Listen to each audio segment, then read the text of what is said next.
नमस्कार माऊली, नमस्कार माऊली. आई म्हणजे लेकराची माय, दुधावरली साय. आपल्या आयुष्यामधला एक क्षण देखील आई विना अर्थशून्य आहे. दुर्दैवाने तिचा विरह आपल्या नशिबी आलाच तर आपलं जगणं अशक्य होऊन जाईल. आपल्या कार्तिक स्वामींची आता अवस्था अशीच झाली आहे. तेव्हा आपला क्रोध बाजूला ठेवून ते आपल्या आईला म्हणजे पार्वती देवींना भेटायला जातात का नाही हे बघणं फार महत्वाचं ठरणार आहे.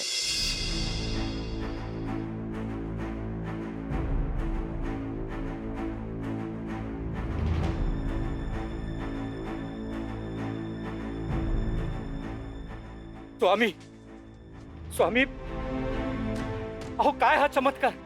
इतकं घनघोर वादळ आणि केवळ आपल्या डोळे उघडण्यामुळे त्वरित शांत देखील झालं.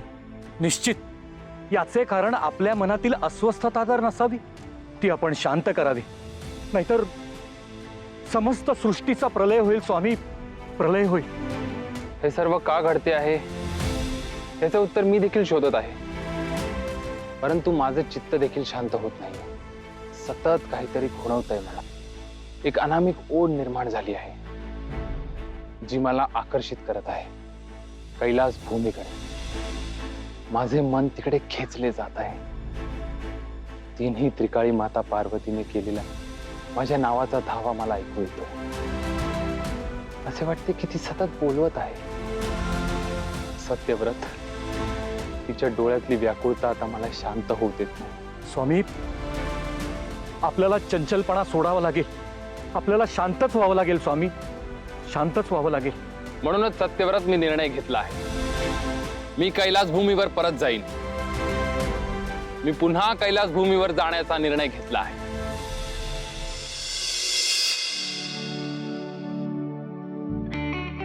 माते, पार्वती माते, माते एक सुवार्ता आहे. सुवार्ता? सांग. माते, कैलाश भूमीवर श्री कार्तिक स्वामी यांचे पुनरागमन झाले आहे. कार्तिकचे पुनरागमन म्हणजे श्री महादेवाने माझी मनीषा पूर्ण केली म्हणावी.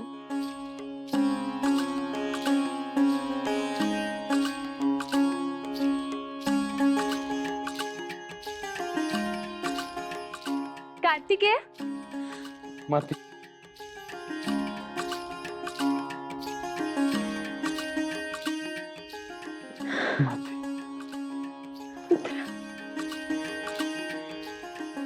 माते, मला क्षमा कर माते. क्रोधाच्या भरात मी असे पाऊल उचलले ज्याचा मलाच पश्चाताप होतोय. एका क्षणात मी तुझी ममता, पिताश्रींची महती विसरून गेलो आणि स्वतःच्याच क्रोधाच्या अग्नीमध्ये मी होरपळून गेलो होतो. माते, मला क्षमा कर. नाही पुत्र, तुझ्या ह्या वियोगाने, विरहानेच तर तुझे आमच्यावरील असलेले प्रेम अधिक दृढ केले आहे आणि तुला पुन्हा तुझ्या स्वतःच्या गृही परत आणले. हे महत्वाचे नाही का? सत्य आहे माते. मलाच आश्चर्य वाटते, ज्या क्रोधाच्या आवेशातून मी इथून निघून गेलो त्याहून अधिक तीव्रतेने येथे येण्याचे आकर्षण अनुभवत होते. माते, कसे शक्य झाले असावे? तुझा विश्वास बसणार नाही कार्तिकी, परंतु हे सर्व शक्य झाले ते तुझ्या पिताश्रींमुळेच. स्वामींना अशक्य असे काहीच नाही. माते, अत्यंत कठीण काळ माझ्या आयुष्यात आला होता जेव्हा तुझ्या आठवणीने माझा जीव व्याकुळ होत होता आणि मला हेच उमगत नव्हते की मी स्वतःहून जर कैलास भूमी त्यागली आहे तर त्यातील घटना माता पिताश्री यांच्या आठवणीने मी सद्गतीत का होत आहे. का माझ्या आयुष्यात हे वादळ येत आहे? का मला इथली तीव्र ओढ लागली होती जी मला पुन्हा येथे येण्यास भाग पडत होती? आणि हे सर्व का घडत होते याचा अनुमान लावता येणे मला शक्य होत नव्हते. मी पुन्हा पुन्हा सांगते पुत्र, हे फक्त शिवलीलेमुळेच शक्य झाले आहे. म्हणजे? काही वर्षापूर्वी एक घटना घडली होती. पृथ्वी लोकात एका मनुष्याच्या हातून पापकर्म घडले होते. एका श्वानास त्याने अधू बनवले होते आणि मी स्वतः त्यास क्रोधित होऊन अधू होण्याचा शाप दिला होता. कालांतराने त्याला त्याची चूक उमगली व त्याने नेमाने 16 सोमवाराचे व्रत केले व यशस्वीरित्या ते पार पाडले. व त्या श्रापातून स्वतःची मुक्तता देखील केली. आणि त्याच क्षणी मला या व्रताची महती लक्षात आली आणि हे देखील ध्यानी आले की मी 16 सोमवाराच्या व्रतामुळे स्वामींना, श्री महादेवांना प्रसन्न करू शकते आणि माझ्या मनातील इच्छा पूर्ण करून घेऊ शकते. परंतु जर तू हे व्रत केले होतेस तर माझ्या अस्वस्थतेचे कारण काय असावे? कारण पुत्र, जसे माझे व्रत पूर्ण होऊ लागले तशी तुझी येथे येण्याची ओढ वाढत गेली आणि ज्या क्षणी व्रताचे उद्यापन झाले तसेच तुझ्या इथे येण्याची ओढीची परिसीमा गाठली गेली आणि तुला येथे यावेच लागले. हे सर्वच शिवलीलेमुळे घडून आले आहे पुत्र. खरेच पिताश्रींची महिमा अगाध आहे.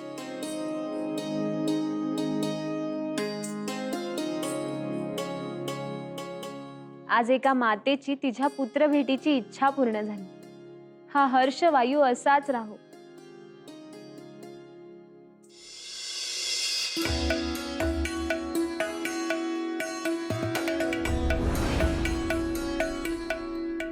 सत्यव्रत,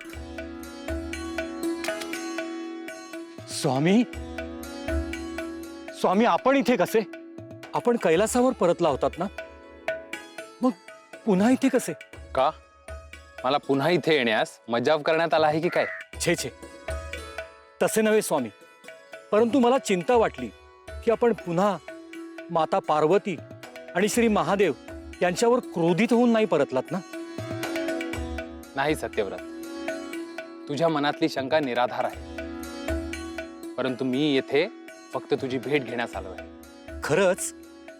माझ्याकरता? अर्थात, कारण तुझे आभार मानायचे राहून गेले होते. माझ्या कठीण काळात जेव्हा मी एकटा होतो तेव्हा तूच होतास माझा सहोदर बनून. सोबत केली होतीस. माझ्या सर्व भावनांचा कल्लोळ तू सहन केलास. तू नसतास तर तो काळ मी कसा सहन केला असता? स्वामी, तुम्ही माझ्याबद्दल हे जे बोललात ते अमूल्य आहे. माझ्यासारख्या सामान्य व्यक्तीला आपण आदराचं स्थान दिलं. मी आपला आभारी आहे स्वामी. असे नाही, जे तुझे आहे ते तुला प्राप्त झालेच पाहिजे. स्वामी, एक विनंती करू? अवश्य. ही लाकडं मी चुलीकरता तोडली आहे, ज्यावर मी भोजन करणार आहे.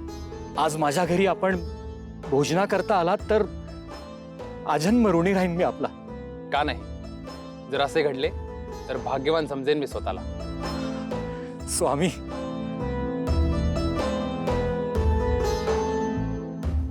या स्वामी, या. स्वामी, माझ्या आयुष्यात दुःख असं काही नाही. कष्ट करून उदर शांत होईल इतपत अन्न प्राप्त करू शकतो मी. परंतु परंतु परंतु आयुष्यात सहचारिणीचा प्रवेश व्हावा असं वाटतं. मनापासून इच्छा आहे. आता मीही विवाह बंधनात बांधलं जाऊ. अनेकदा प्रयत्न करून शक्य झालं नाही. कदाचित नियतीच्याच मनात नसेल. जे नियतीच्या मनात नसते ते शिवलीलेमुळे शक्य होते. म्हणजे मी समजलो नाही स्वामी. म्हणजेच तुला श्री महादेव यांची प्रार्थना करावी लागेल. 16 सोमवार निष्ठेने करावे लागेल. मनोभावे यथासांग निष्ठेने पार पाडावे लागेल आणि त्याचे उद्यापन देखील करावे लागेल. त्या पश्चात महादेव तुझ्यावर प्रसन्न होतील व तुझी मनीषा देखील पूर्ण करतील. हे खरंच शक्य होईल स्वामी? मी त्वरित या व्रतास प्रारंभ करतो. निष्ठेनं पार पाडेन. उठणार नाही, मातणार नाही, घेतला वसा टाकणार नाही. चला चला स्वामी. माऊली, कार्तिक स्वामींनी सांगितल्यानुसार सत्यव्रतने 16 सोमवारचे व्रत मनोभावे केले. त्याचे फळ त्याला मिळाले देखील. ते असे की राजकन्या चंद्रिकेच्या स्वयंवरात हत्ती ज्याच्या गळ्यात माळ घालेल त्याच्याशी राजकन्या विवाह करणार होती. योगायोगाने सत्यव्रतच्या गळ्यात ती माळ पडली. दोघांचा विवाह संपन्न झाला.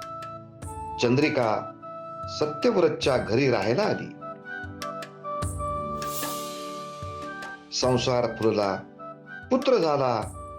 त्याचं नाव देवव्रत असं ठेवलं. हा देवव्रत आता तरुण वयात आलाय. बघूया या कथेमध्ये पुढे काय घडतं ते.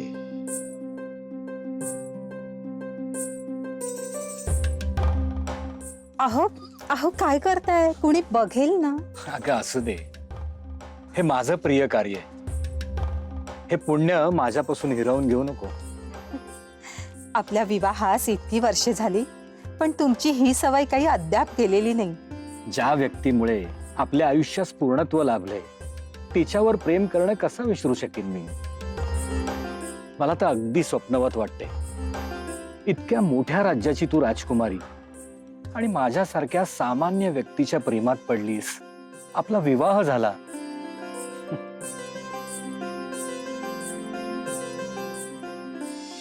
अहो मी पण नेहमी हाच विचार करत असते की त्यावेळी नेमकं काय घडलं असावं. आणि इतर सर्वांमध्ये मला तुमचं अस्तित्व उजवं वाटत होतं. आणि पुन्हा पुन्हा एकाच निकषावर येते, ते म्हणजे तुमच्या पदरी पुण्य होतं. 16 सोमवारच्या व्रताचं हे त्याचंच फलित असावं. निशंक, यात कोणताही द्वितीय विचार नाही. मला असं वाटतं आपल्या आयुष्यात सहजीवनात ज्या काही शुभ गोष्टी घडल्यात त्याचे श्रेय या व्रतालाच दिलं पाहिजे. पुत्रप्राप्तीसाठी आपण कमी कष्ट घेतले, पण तू मनोभावे 16 सोमवारचं व्रत केलं आणि श्री महादेव तुला प्रसन्न झाले आणि देवव्रतच्या रूपाने आपल्याला गोड भेट दिली. देवव्रत आता विद्याभ्यास अवगत करतो आहे. राज्यशास्त्राचा आणि शस्त्रास्त्रांचा देखील अभ्यास आणि सराव करतो आहे. येत्या काही काळात तो निश्चितच त्याचं नैपुण्य सिद्ध करू शकेल. नक्कीच. आणि मग त्याचे भविष्य उज्ज्वल. देवव्रत, देवव्रत, इतका क्रोधित अचानक काय झालं असावं याला? या देवव्रत. देवव्रत,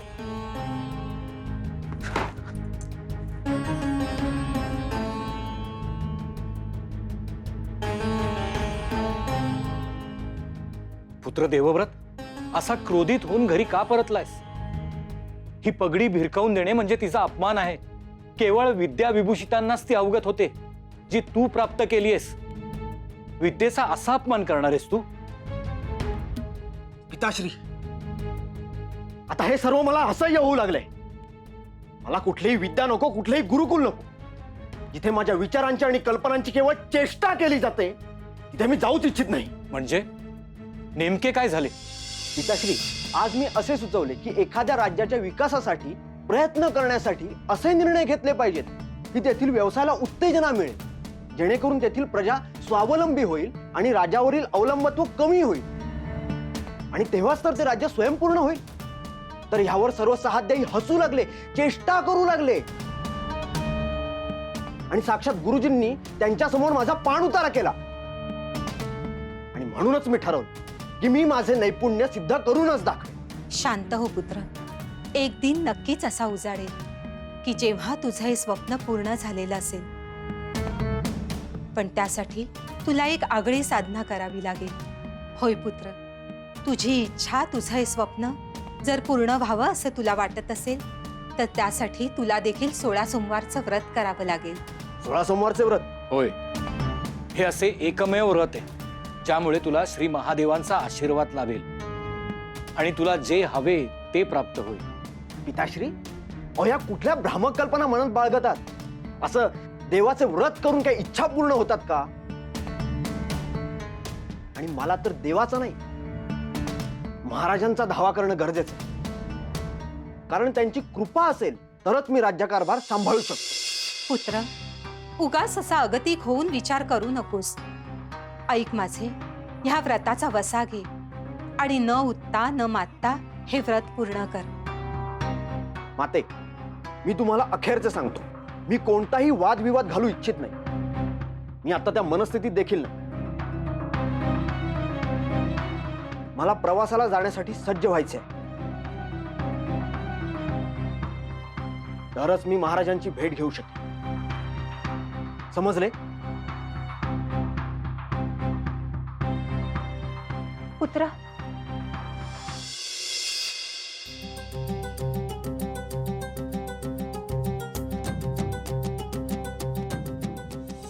मला काय वाटते, आज आपण येथेच मुक्काम करूया.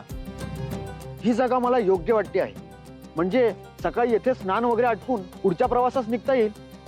काय म्हणता? होय होय होय चालते. चला थोडी विश्रांती घेऊ.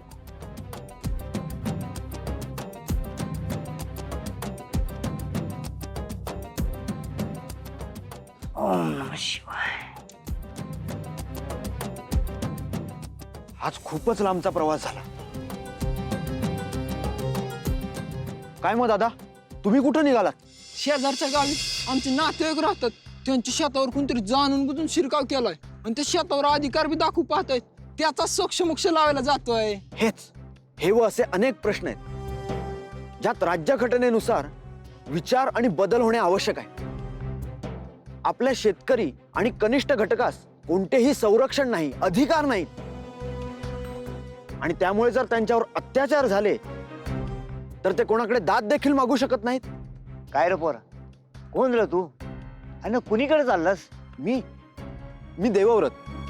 मी आपल्या राजधानी जातोय आपल्या महाराजांची भेट घेण्यासाठी. माझ्या मनात काही कल्पना आहेत, काही विचार आहेत, ज्यामुळे ह्या राज्याचा राज्यकारभार सुरळीत होईल. मी माझ्या मनातल्या कल्पना आणि विचार महाराजांना सांगेन आणि ते देखील त्याचा सकारात्मक निश्चितच विचार करतील. पण महाराज भेटतील याची खात्री आहे का तुम्हाला? ते इतकं सहज नाही. सहज नसले तरी अशक्यही नाही, कारण माझी इच्छाशक्ती फार तीव्र आहे आणि मी खूप सकारात्मक ऊर्जा घेऊन जातोय. त्याचा काय बी उपयोग नाही बघ. म्हणजे काय म्हणायचं काय आपणास? भले तुझी इच्छाशक्ती तीव्र असल, पण तुझ्या लेखी कसलं बी पुण्य नाही बघ. त्यामुळे तुझं इप्सित साध्य होणं कठीण आहे. आता तुझ्या आई बापाच्या लेखी पुण्य भरपूर आहे बघ, आणि त्याच पुण्यामुळं आजवर त्यांचं काय बी विपरीत घडलं नाही, होय ना? हो, निश्चितच त्यांचे काहीही विपरीत घडले नाही आणि माझे देखील काही विपरीत घडणार नाही याचा मला विश्वास आहे. एकदा काही रात्र सरली की मी उद्या सकाळी राजधानीत महाराजांच्या समक्ष उभा असेन. पोरा, तुझं सापण लय मोठा आहे बघ, पण पुण्याचं दान कमी पडलंय बघ. बघ प्रयत्न करून.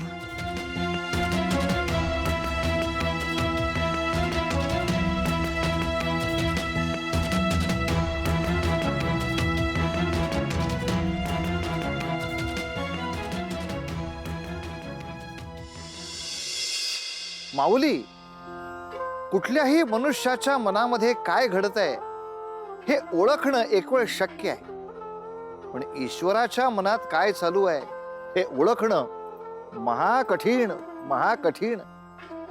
आपल्याला असं वाटतं की आपल्यावर त्याचा वरद हस्त आहे आणि सगळं काही अत्यंत मंगलमय असं होणार आहे, पण अशाच वेळेला परमेश्वर अशी काही दानं टाकतो की परिस्थिती विपरीत घडते. अर्थात त्याच्या मागे त्याची काहीतरी योजना असते, कारण आयुष्यामध्ये आलेल्या कठीण प्रसंगातूनच मनुष्य शिकत असतो, त्यातूनच त्याला खरा धडा मिळत असतो.